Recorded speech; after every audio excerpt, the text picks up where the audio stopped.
Hello, my name is Apollinaria. I am a professional spiritual guide and facilitator. I have over 15 years of experience doing inner work using psychological, somatic, and mystical modalities. And today I want to talk about reconnecting with the world. And specifically, I want to talk about empowerment through reconnection to this world. So in my last video, which I'll link over here, I went into the topic of power and how true empowerment is actually an expression of very deep connection with this world and specifically reconnection to this world. I say that because while I think that a deep, real connection with this world is our intrinsic state, as a species, we've kind of severed that connection for the most part. And I would argue that it is our work and our responsibility to reestablish that connection in this life. I cannot overstate the importance and the potency of being deeply connected to this world. From that connection, you have your greatest freedom. You have your greatest freedom. You have your greatest power, your greatest sovereignty. Manifestation is something that is easeful and automatic. It is the greatest expression and actualization of yourself is to be in a state of connection and harmony with this world. So today I want to go into what I actually mean when I say reconnecting with this world. I want to go into what I mean when I say that, and I also want to discuss different practices that can help you reestablish and also maintain that connection so that you can navigate this world on your own terms. When I talk about reconnecting to the world, I'm talking about two things. I'm talking about reconnecting to earth and reconnecting to spirit. So I want to start by talking about reconnecting to spirit. When I say spirit, I'm referring to God, the universe, source, love, whatever you want to call the energy that underlies and is all things in this world, the prima materia of the world. I think that the single most efficient way of establishing and maintaining your connection to spirit is establishing and maintaining your connection to your most personalized, your most effective, efficient, and available liaison to spirit, which is your own higher self. You can, for all intents and purposes, you can think of your own higher self as your own personal guide and coach assigned to you by spirit. It's not like technically correct, but for all intents and purposes, you can think that way, right? Because like actual direct communion with spirit is not going to be something that you can, like, it's not a dialogue, it's not a verbal exchange, it's beyond dialogue, right? It is an experience. Like actual direct communion with spirit, with God, is a experience of being sublimated into the feeling and experience of God and realizing that you always are and you always have been and you always will be God or spirit or whatever you want to call it, but in a more grounded day-to-day kind of way, establishing and maintaining a deep connection and harmony with spirit, with God, with that essence, is going to be found in a connection with your own higher self. A strong connection and relationship with your own higher self is going to guide you and navigate you and align you to spirit in the most intimate way possible, in the way that is most specific to you possible. The options for establishing a connection and a communion and a communication and a dialogue with your own higher self, I mean, there are various options. You can enter a meditative state or a channeling state for very direct communion. There are many resources for meditation all over the place. Pick your favorite. For channeling, my favorite resource is this book, You Are a Channel by Sarah Landon, which I will link down below. Also, and my personal favorite method, although all of these kind of work together, divination, any kind of divination. tarot, runes, reading tea leaves, working with your dreams, literally whatever, the pendulum, whatever form of divination particularly speaks to you, use that. That is a phenomenal way of communicating with your higher self, and also learning how to communicate through a symbolic language, which your higher self is actually always using in your waking life. That's like where symbols and synchronicities come into play. Your higher self is always communicating with you symbolically, and learning a practice such as tarot especially will attune you to that language and help you establish that kind of connection, communication, which is available to you 24/7, everywhere, all the time, instantly. I have a video, Proper Introduction to Divination, which I'll link over here if that's something that you want to dive into. But just know for now that whatever means of establishing communion and communication with your higher self interests you in particular, what's important is that you establish a practice. You pick one of these things, whatever it is, you stick with it. It is a regular practice and a regular communication and a regular communion and relationship that you deepen and evolve over time. Establish that. Create a routine around it, have it be a part of your life, have it be an ever deepening, ever evolving part of your life. And that is a reconnection to spirit. So after connecting to spirit through establishing a connection and a dialogue and a relationship with your own higher self, the second thing to do to reconnect to this world in a meaningful and very empowering way is reconnecting to the earth, to Pachamama, to Gaia, to Mother Earth, whatever you want to call her. She loves you deeply and wants to reconnect with you and wants to work with you and through you to create a beautiful world. She wants to create, miracles to help your life manifest, to help you contribute to this world in a meaningful way, to help you be a part of her symphony, so to say. And there are many, many, many, many, many ways to reconnect with her. The most, potent of which is probably to just show up and go outside, go get your hands and your feet on the earth, on the dirt. Go take very long walks deep in nature regularly. Let your body and being attune to her frequency. Go take forest baths, go meditate in nature, enter into a meditative or channeling state in nature and commune with her directly, like you would your higher self, or commune with trees or the forest that you're in or the ocean or whatever. All of these things have a frequency and an intelligence that you can connect with and engage with and learn from. You can also connect more deeply with her by getting in tune with her rhythms. You can start observing the equinoxes and the solstices and knowing when the seasons are changing. You can start living seasonally and eating seasonally.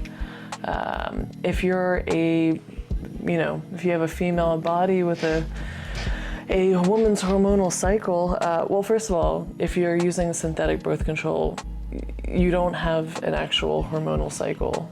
Even if you have a bleed every month, if you're using synthetic hormones, you don't have a true hormonal cycle.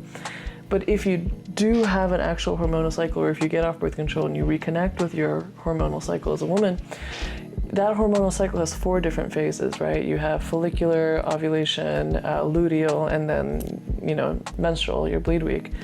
All 4 of these parts of your monthly cycle reflect the 4 seasons. There's a spring, a summer, a fall, and a winter. And this monthly cycle and living by it and attuning to it also attunes you more deeply to her rhythms, to her frequency, to living as a living, breathing part of this planet and of this earth. On a more mystical lean, I personally actually have a rosary practice communing with Mother Mary, who I understand to be a figure and an entity that was appropriated by the church, but has existed for a long time and exists outside of the church and is functionally a manifestation of Mother Earth. And if that's something you're interested in, I do recommend this book, The Way of the Rose, which I will link down below as well. But besides that, if you want to connect even more deeply to this earth, then you can connect with practice. Well, if you want to connect more deeply to this world, you can also practice like beyond earth cosmic attunement. You can practice astrology or ceremonial magic, both of which attune you to not just earth's rhythms and cycles, but to the cosmic rhythms and cycles that earth is a part of, and attune you to the even larger orchestra and song that earth is a part of and her cycles are a part of. So wherever you want to go with it, whatever practice you feel most interested in, and however your practice and communion with this planet and this world organically deepens, the point is to just start and integrate some sort of sustained practice of connection and continued connection and relationship with this earth and with this world, this physical material world, including the cosmos if you want. Much like connecting to spirit and your higher self, the most important part of reestablishing this connection is creating it through a practice and maintaining and deepening it through a practice. So start going on regular long walks, or do one of the spiritual practices, or start developing seasonal living as part of your life. Start focusing and dedicating more of your life and your routine and your lifestyle and your rhythms to this connection. That's basically what I'm talking about, is consciously adding to your routines practices which not just reestablish your connection to spirit and earth, but continuously deepen and evolve those connections and relationships. It's kind of like, think of it as family, or like friends. These are not just, things that you can assume are always there. These are connections that you need to actually tend to, and you need to actually build and deepen. And of course, they're always going to be there when you're ready to come back to them. But for them to be a meaningful part of your life, and for them to really embolden your life, and for them to meaningfully contribute to your life and be a part of your life, you need to actually actively and proactively maintain these connections. So that's what I mean by reconnecting to the earth. Reconnect to your higher self, reconnect to spirit, reconnect to the earth. I do also want to add, if you want to do practices that help you connect to both at the same time, spirit and earth, there's a couple that I would recommend. First of all, any kind of somatic practice. So like yoga, dance, anything, like even working out, so long as you're doing it mindfully, like yoga is. Any kind of connection that deepens your attunement to and your awareness of your body, which is called proprioception. Anything that deepens the integration of your awareness within your body allows you to access the vehicle of communication and connection that your body is, because your body is actually the space where spirit and earth meet. And the more connected you are and attuned to this meat suit that you are, the more access you have to the very direct and immediate communication between earth and spirit and you, which is your intuition, which is something that happens in your body and is felt in your body. So the more connected and attuned you are to your body, and also the more regulated your nervous system is, the more you have access to this very immediate source of connection to both earth and spirit right here.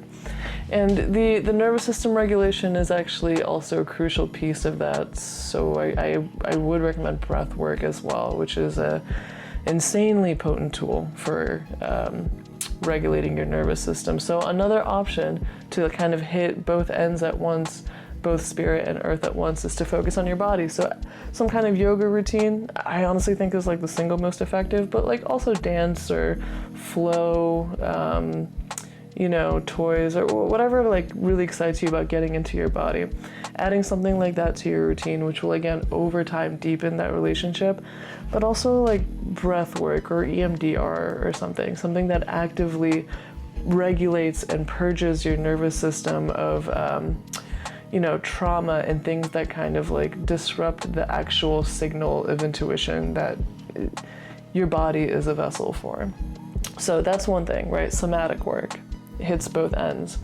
Another thing that works both ends of this equation, both earth and spirit, is something I alluded to earlier, ceremonial magic, which is an amazing form of Western mysticism.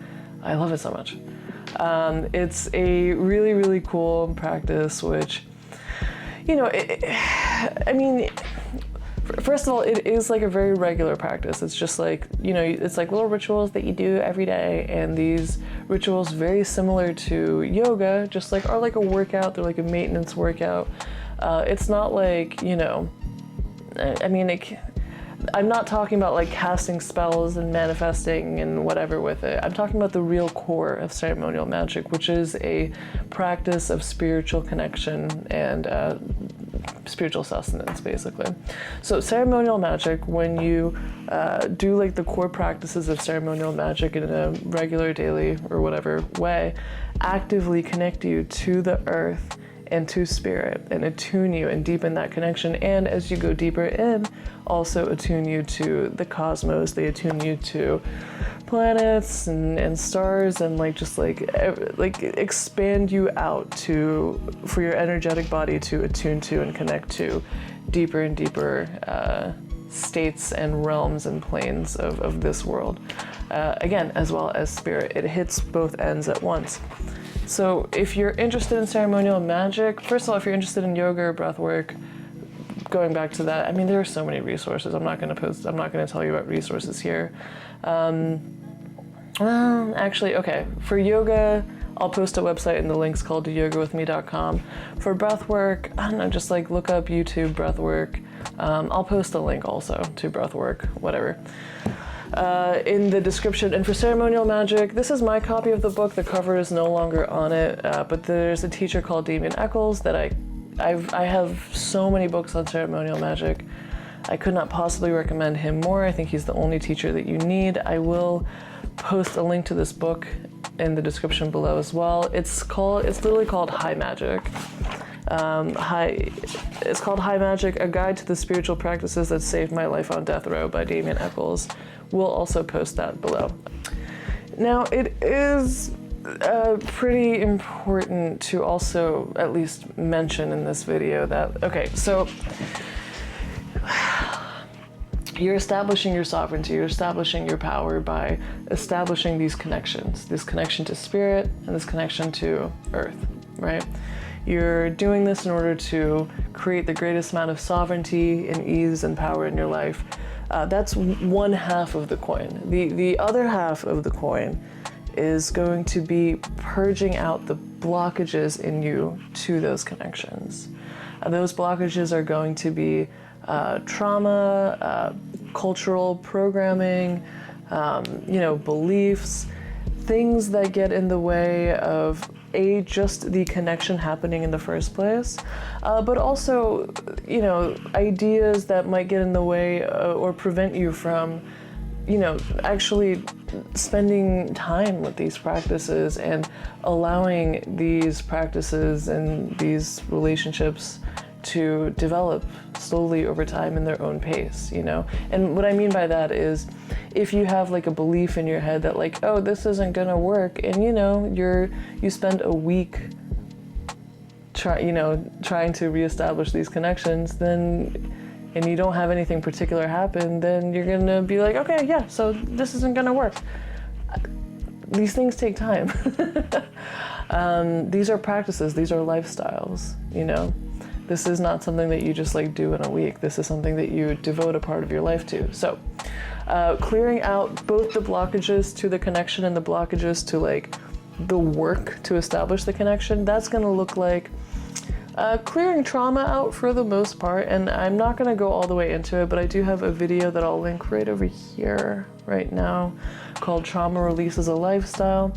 And in that video, I talk about basically creating a system also of practices which functionally works as like a filter system. Like if you have all these practices, functionally what you're doing is just purging trauma out of your system all the time. Not just like the trauma that you have right now, but also just as you move through this life, trauma that you keep building.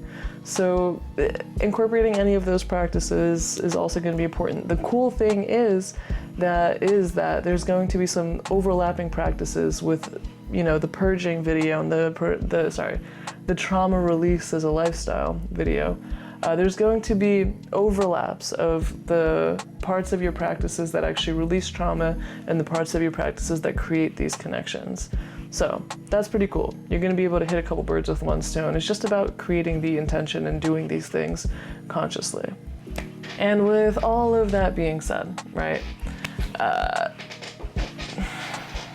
listen, all of this probably sounds like a lot of work, and all of this probably sounds like a lot of like your devotion and time, and that's because it is. And here's what you actually get from that devotion, and here's what you actually get from that investment of your time and energy. When you are more connected to spirit, you have this access to clear and more easeful navigation of this world. When you're connected to the earth, you are connected to a world which resources you, which provides you what you need in order to navigate this world. Is it like a world that's completely free? Is it a life that's completely free of any like strain or pain? No. But you need strain and you need challenge in order to grow and evolve, and it's all going to be working in your favor and with you and for you, kind of thing. So life becomes more easeful, life becomes more graceful. You become more free to live life on your terms, to live a life that feels meaningful to you and meaningful to others, because in reality, pretty much all of us want to contribute something that means something, that is actually contributing in a felt way to the world and the people around us. And you have access to doing that. You have the ability and the resources to do that with these connections.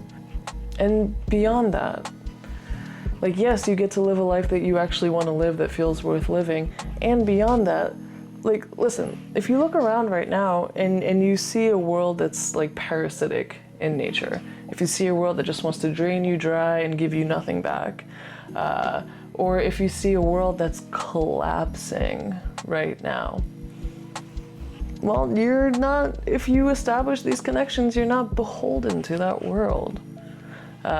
You kind of like, you know, you move through it and alongside it, but you are connected to a network of people and resources and places that are not falling apart. They're creating something new. You know, one matrix of reality, you could say, is falling apart, is collapsing in on itself.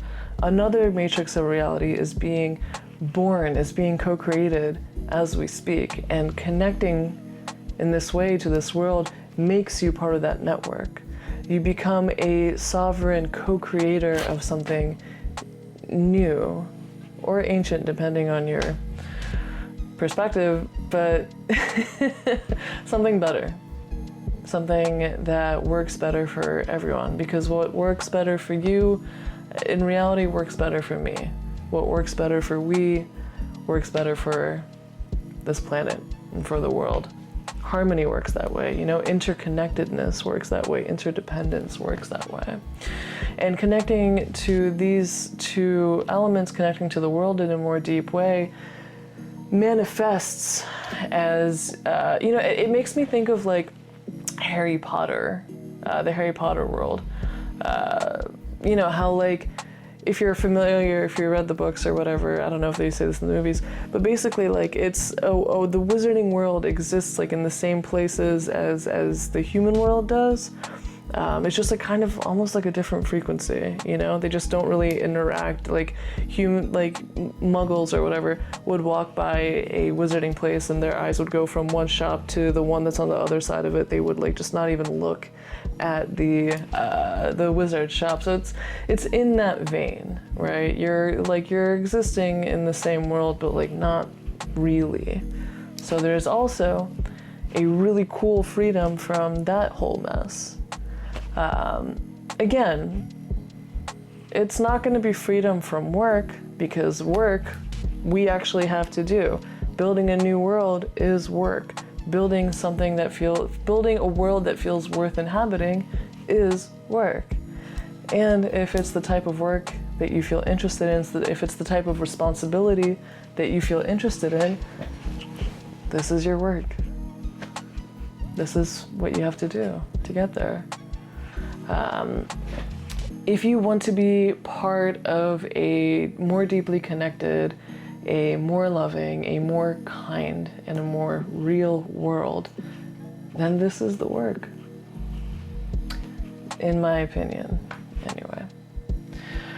So yeah, if all of that sounds good, then, you know, get to it. Don't be shy. Start making changes. One day at a time, get yourself in increasing alignment with these forces. One day at a time, start changing your life, your practices, your routines, your connections, and trust the process. And if all of that resonated with you, feel free to subscribe, leave a like, leave a comment. I think that's all I've got for today. And if this is work that you're doing, thank you so much. This is work that the world does really need right now. And other people that are doing this work really do need more and more people to be doing this work alongside them. You know, it's all hands in right now. Let's create, you know, something a little bit more fun. Let's co-create something a little bit more beautiful. And if you are doing it, thank you very much for doing it. And if you are still here listening to this, then thank you for doing that. And that's all for today. And I'll catch you next time. Bye.